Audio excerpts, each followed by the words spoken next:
Good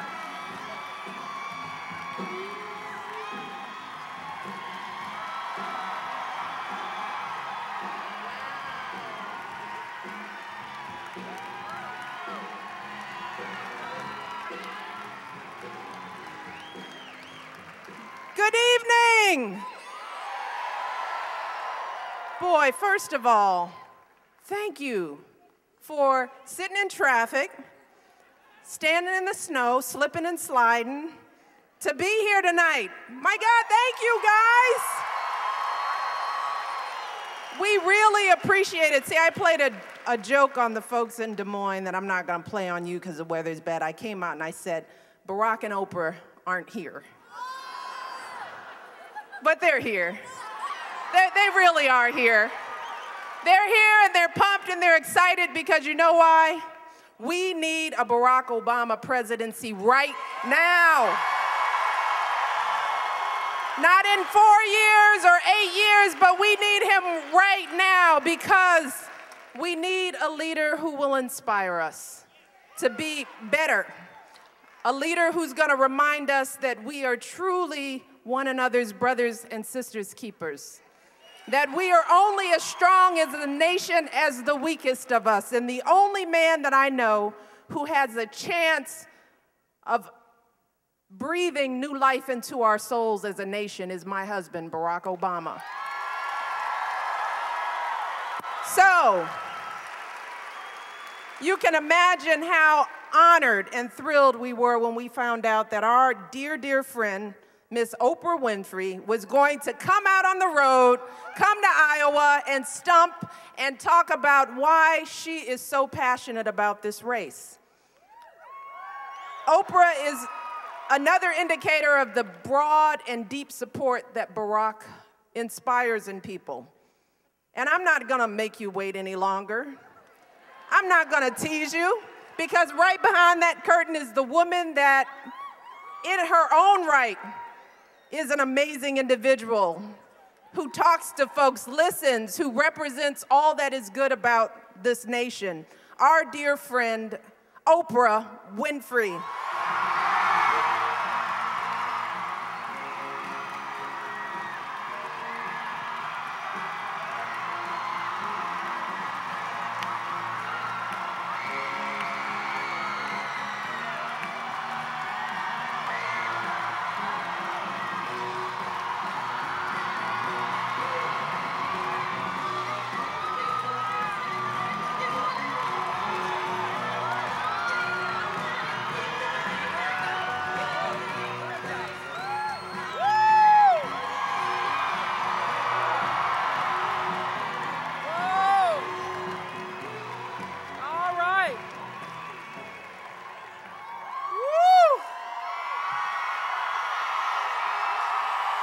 Fired up.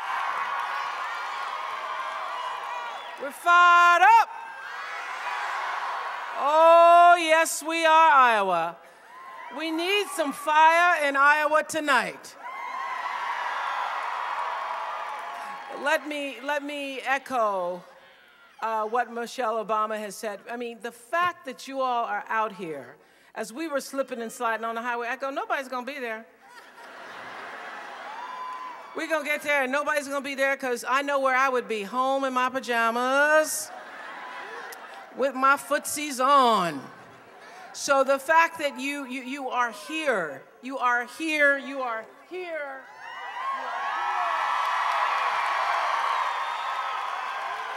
you are here, we thank you, we thank you. And I know that you are here because you believe as I believe. You believe as I believe. You know, this is completely stepping out of the box for me. I usually am in that little box that I'm grateful that you watch or TiVo every day. Thank you so much. But I usually am in that little box. And it's interesting, I said to Senator Obama that, you know, after New Hampshire, I'm gonna go back to my little box because I'm comfortable in my little box in my little studio. This is stepping out of the box for me. I've never taken this kind of risk before, nor felt compelled to stand up and speak out before, because there wasn't anybody for me to stand up and speak out for.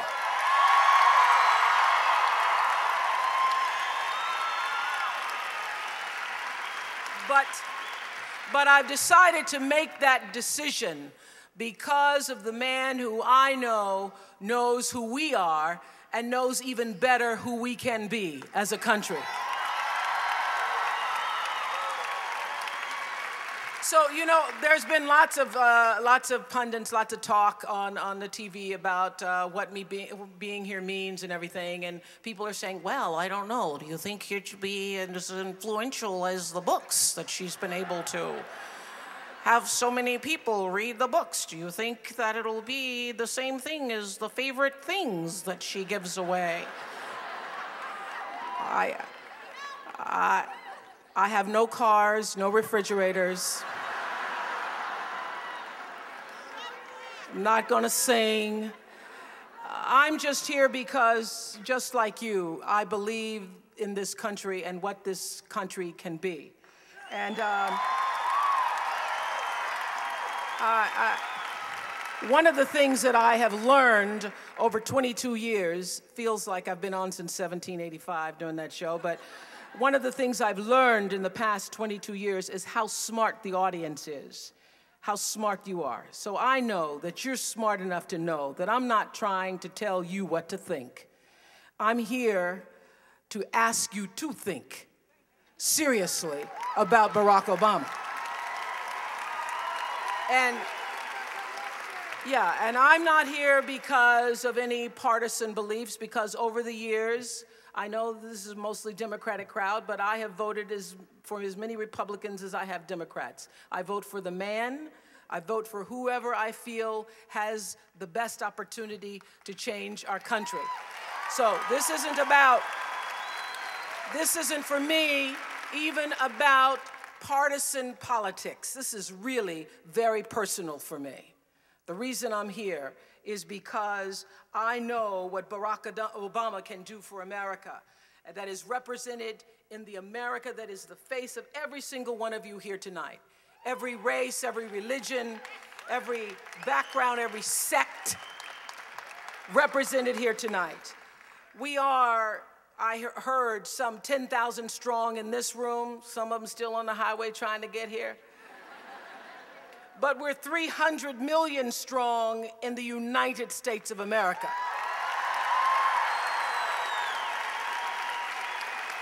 $300 million strong, with all of our many races and colors and religions and languages. But we have one government. We have one government. We have one Congress. We have one president. And because we only get to choose one president, I came out here tonight to tell you I believe that choice should be Barack Obama.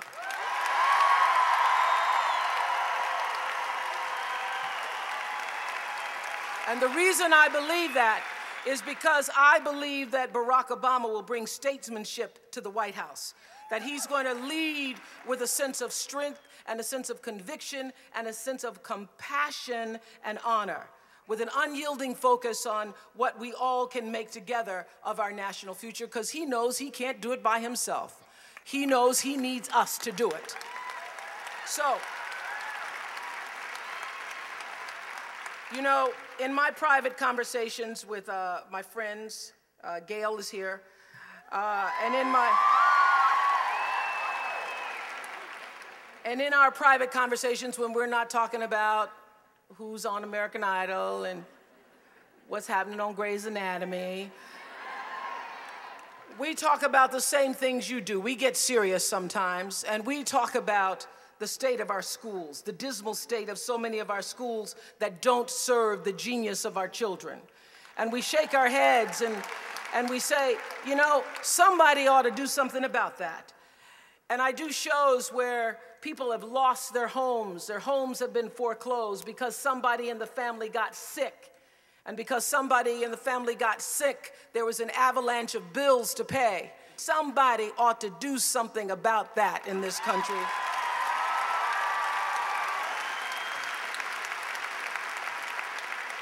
What I believe we need is a new way of doing business in Washington. Because, quite frankly, I am really quite tired of politics as usual. That's why you don't see a lot of politicians on my show. I don't like to mess with politicians, because I only got an hour. Really. And it is very difficult to penetrate what I call that political veil of rhetoric. So it's different with Barack Obama. The first time you sit down and you listen to Barack Obama, you get to witness a really rare thing. You get to see a politician who has an ear for eloquence and a tongue dipped in unvarnished truth.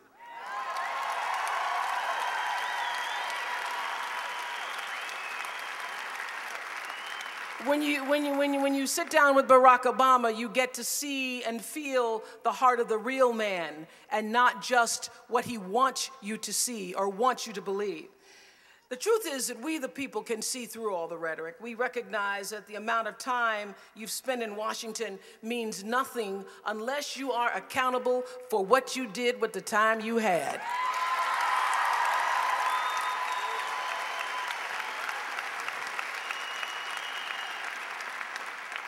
So every good parent here in this room knows that it is not the amount of time that you spend with your child, but it is the quality of that time. And what I know is that experience in the hallways of government isn't as important to me as experience on the pathway of life.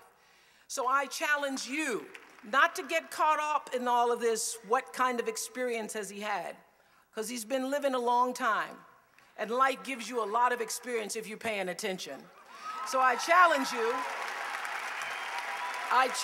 you to see through those people who try to convince you that experience with politics as usual is more valuable than wisdom won from years of serving the people outside the walls of Washington. I challenge you to think about that.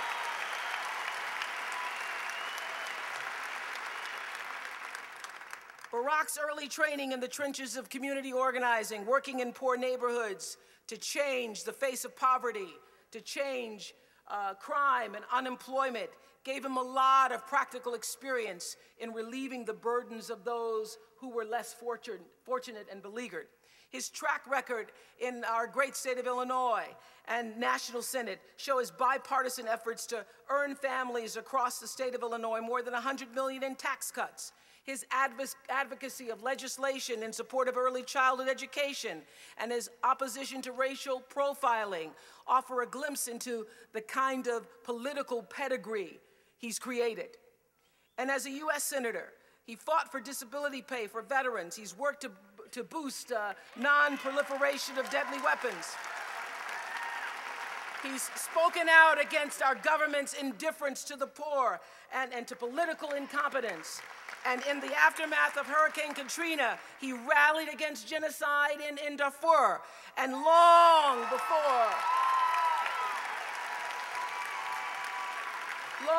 before it was popular, he stood with clarity and conviction against this war in Iraq.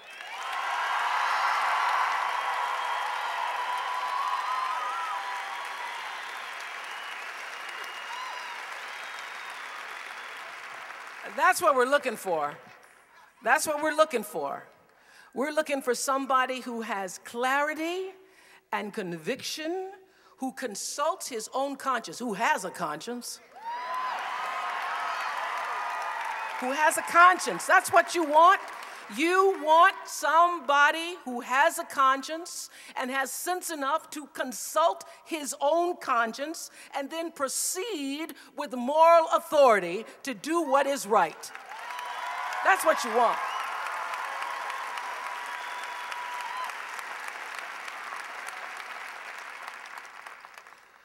I'm worried about America, and it's not just the threat of terrorism or enemies beyond our borders.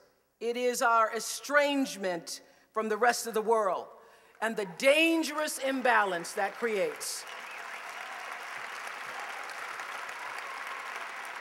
You're off balance, you're off kilter when you fail to realize that all human hearts are the same. All human hearts are the same. When you fail to realize that tragedy and war and loss, and most important, indifference, doing nothing, destroys humanity. Humanity, and not just Americans. So we need a president. We need a president, I believe, who cares about our relationships with our friends and our enemies.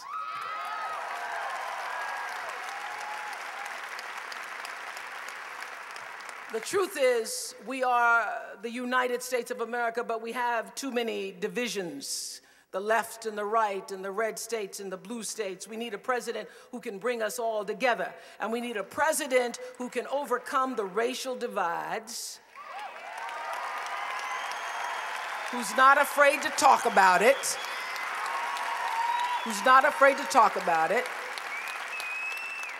who can overcome the divides, the religious divides and divisions between those who have a lot. God knows I'm blessed. But who also recognizes that there are people who need a chance to have a lot. These are dangerous times. These are dangerous times. You know, we're all watching Dancing with the Stars, trying to forget about it. But these are dangerous times. I know you feel it. I know you sense it. Do you not? I know you sense it, that these are dangerous times. We're facing explosive issues. A lot of complicated situations that are easily muddied. And what we need is a leader who shows us how to hope again and have faith again in America as a force for peace. So this is what I know.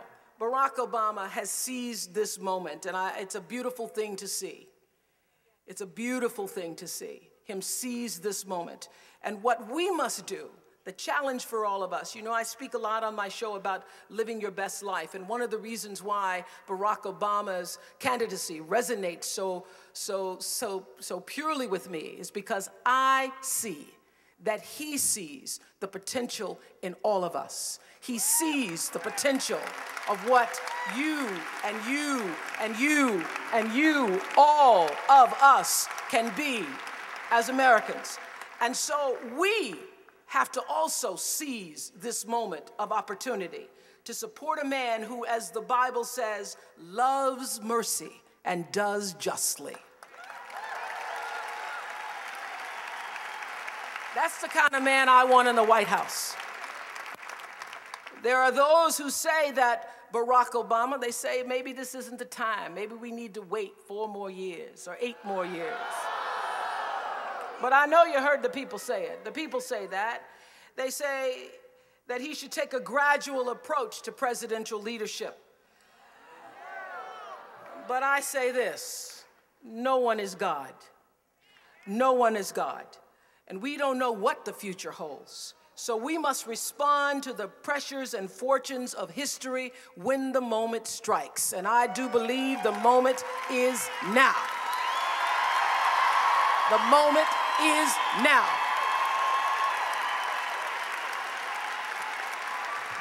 The moment is now. You may not have 4 more years. You may not have tomorrow. You must seize this moment now. You know, everybody here knows I love books. And I'm not going to try to tell you about a book. There was a book many years ago that a movie was then made from the book. The book was done by Ernest Gaines, and the book was the autobiography of Miss Jane Pittman. Anybody here ever heard of that? The autobiography of Miss Jane Pittman. It was a book, and then it was a movie. And in the movie, many, many years ago, I remember watching as a young girl and seeing Cicely Tyson portray Jane Pittman. And didn't she do a beautiful job? She was amazing. So those of you who've never seen it, it's a good thing to rent for yourself and your family. Jane Pittman is this old woman who, as she would go from different communities, from child to child, she would hold up the children and she would say, "Are you the one? Are you the one? We're waiting on the one." And I remember that scene. Do you remember that scene in the doorway where she's holding the baby in her arms and she looks at him and she says, "Are you the one, Jimmy? Are you the one?" Well, that was so many years ago I watched that movie, but I think I found the answer to Jane Pittman's question.